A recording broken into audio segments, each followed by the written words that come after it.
Bismillahirrahmanirrahim. Dear students, welcome to the course of Calculus 1, course code Math 101, lecture number 8. In this lecture, we will discuss limit of functions. In this lecture, we will try to discuss the following points. Number 1, definition of limit. Number 2, limit of constant and identity functions. Number 3, functions that have no limit in their domain. We will discuss this point with examples and also a graphical survey. Number 4, limit laws. Number 5, limit of polynomial and rational functions. And finally, there will be references. So what is limit? Let f of x be defined on an open interval about x naught, except possibly at x naught itself. If f of x gets arbitrarily close to L, as close to L as we like, for x sufficiently close to x naught, we say that f approaches the limit L as x approaches x naught, and mathematically we write limit x tends to x naught f of x is equal to L. Here is an example in which a simple function f of x is equal to x square minus 1 divided by x minus 1 is given. We have to find the limit at the point x is equal to 1. If we use the point x is equal to 1 directly in the function, we get 0 by 0. 0 by 0 is an indeterminate form. It means that the function is not defined at the point x is equal to 1. We will discuss indeterminate forms later in detail. Now to find the limit, we have to factorize x square minus 1 into two linear factors. So f of x is equal to x minus 1 into x plus 1 divided by x minus 1 is the required result. Now cancelling, we get f of x is equal to x plus 1. Now if we use the point x is equal to 1, we get f of 1 is equal to 2. So the limit of the function is equal to 2. On the left side of your screen, a hole is given in the graph. It means that at the point x is equal to 1, the function is not defined. After simplification and using factorization in the right side of your screen, at the point x is equal to 1, this circle is filled. It means that now we can find the limit of this function at the point x is equal to 1, which is 2. In table 2.2, the exact behavior of the function f of x is equal to x square minus 1 divided by x minus 1 is shown. In column 1, different values of x are chosen near the point x is equal to 1, and the behavior of the function is presented in the second column. The values of x are chosen in such a way that are near the point x is equal to 1. Some values are greater than 1 and some values are less than the point 1, and the behavior is checked at the point x is equal to 1 as we approaches from both the sides. We see that if we approaches the point x is equal to 1 from both the sides, the function value approaches 2. We see that f of x approaches the limit 2 as x approaches 1, and we write limit x tends to 1 f of x is equal to 2. So this is what limit exactly do. The exact behavior of the function is shown here.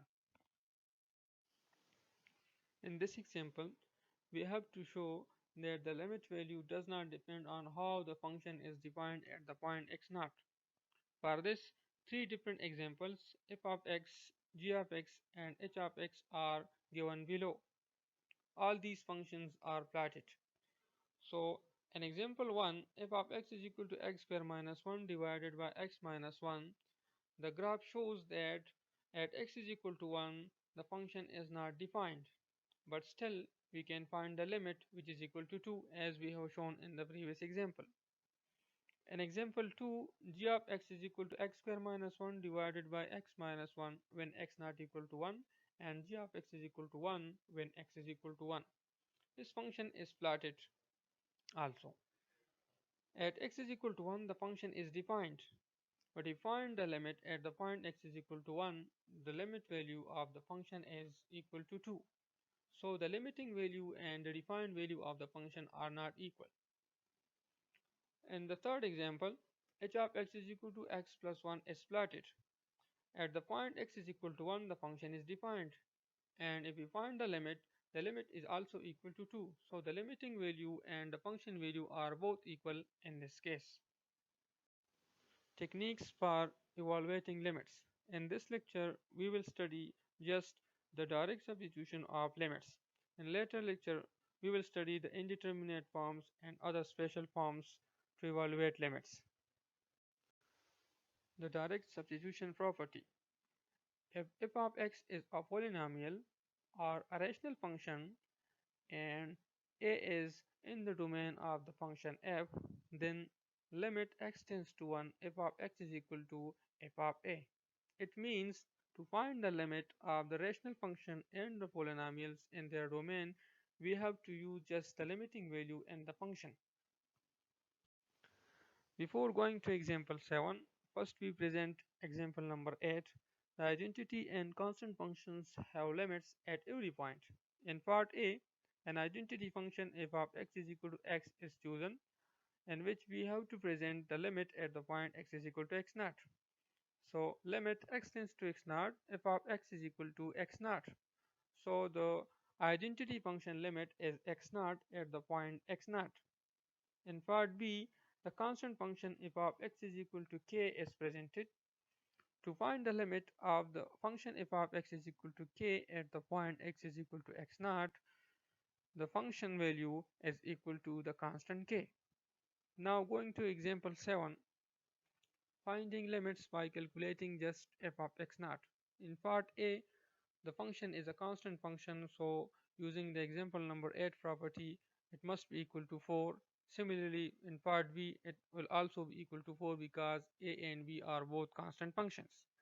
In part C, this function is an identity function. Just plug in x is equal to 3, so we get the limiting value is equal to 3. In part D, the function f of x is equal to 5x minus 3 is chosen. So we have to use x is equal to 2 in place of x. So 5 times 2 is equal to 10 minus 3 is equal to 7. So 7 is the limit of the part D.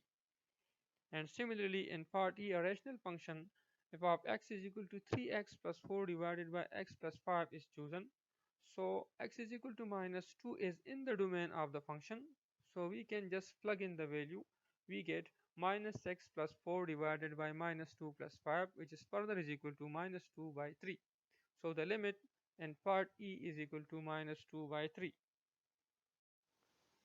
Here we present three different piecewise defined functions u of x, g of x, and f of x.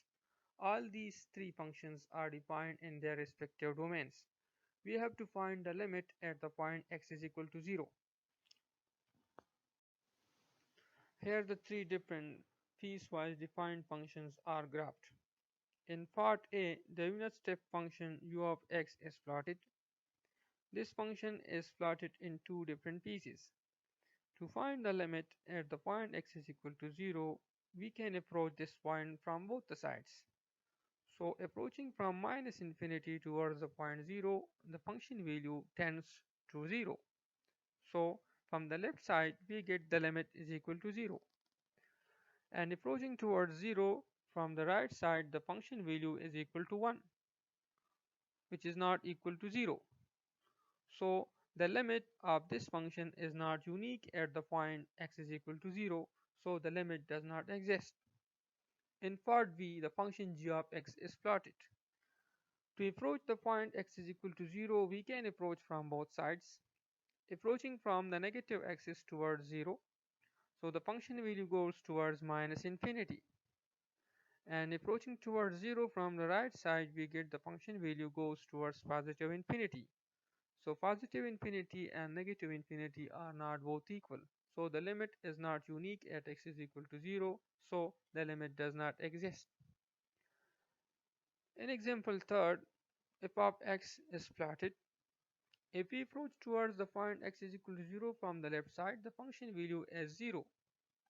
But we approach it towards 0 from the right side, the function oscillates between -1 and +1. So a unique limit is not defined between -1 and +1 and the function oscillates too much. So we cannot approach the point 0 from the right side. So from the left side we get the function value is equal to 0. But from the right side the function has no unique limit. So the function has no limit at the point x is equal to 0. Laws of limit. If L, M, C and K are real numbers and limit x tends to C f of x is equal to L and limit x tends to C g of x is equal to M, then number 1, sum rule. Limit x tends to C f of x plus g of x. Two functions are added and limit is applied on it. So we can apply the limit separately on both the function. So limit x tends to C f of x plus limit x tends to C g of x, which is further is equal to L plus M. Similarly, in the difference rule. In product rule, two different functions are multiplied and the limit is applied at the point x is equal to C. We can multiply the limit separately on f of x, that is limit x tends to C f of x multiplied by limit x tends to C g of x, which is further is equal to L multiplied by M. Constant multiple rule. Limit x tends to C k times of f of x is equal to k times L.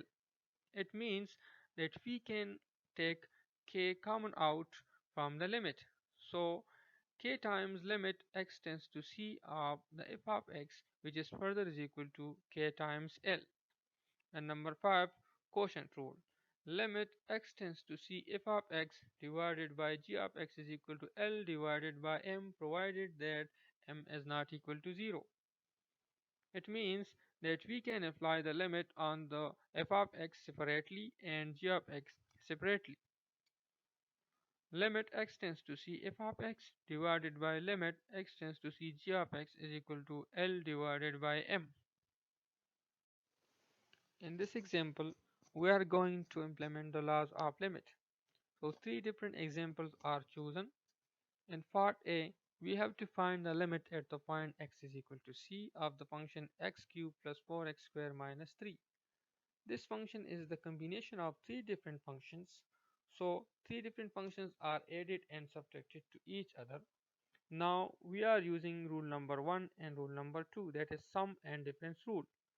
So applying the limit separately, we get limit x tends to C x cubed plus limit x tends to C 4x squared minus limit x tends to C of the constant 3. Now taking common out the constant 4 by applying the rule and using the limit, we get c cubed plus 4c squared minus 3. In part B, a rational function is chosen which is in the form of quotient. So using the quotient rule at limit x is equal to c. So applying the limit, we get c power 4 plus c square minus 1 divided by c square plus 5. So applying the limit on the numerator and denominator separately, we get the required result. In part C, we have to find the limit at the particular point as x tends to minus 2 of the function 4x squared minus 3 whole square root. Now using the property, we can apply the limit inside the square root. So applying the limit inside the square root, limit x tends to minus 2 of the function 4x squared minus 3. Now we have two different functions, 4x squared and minus 3. Applying the difference rule, we get limit x tends to minus 2 4x squared minus limit x tends to minus 2 of the constant 3. So limit of the constant is equal to constant. So we get 3 and a limit of 4x squared is equal to 16. So 16 minus 3 whole square root is equal to square root 13, which is the required limit of the function. Here we present two different important results in the form of theorems. Number 1 is for polynomials. So if we have a polynomial of degree n and we are to find the limit at the point x is equal to c, what we have to do? We have to just place x is equal to c in the polynomial and that will be our required result. In theorem 3, limit of rational function can be found by substitution if the limit of the denominator is not 0. If p of x and q of x are two polynomials such that q of c is not equal to 0, it means that the denominator q of x is not equal to 0 at the limiting value. Now, limit x tends to c, p of x divided by q of x is equal to p of c divided by q of c. In example 2, limit of a rational function is provided, that is at x is equal to minus 1, x cubed plus 4x square minus 3 divided by x square plus 5 is evaluated. So using directly x is equal to minus 1, we get 0 by 6, and which is further is equal to 0. So the limit of the function is equal to 0. All the informations and materials provided in this lecture are from the Thomas Calculus, including second order differential equations, 11th edition.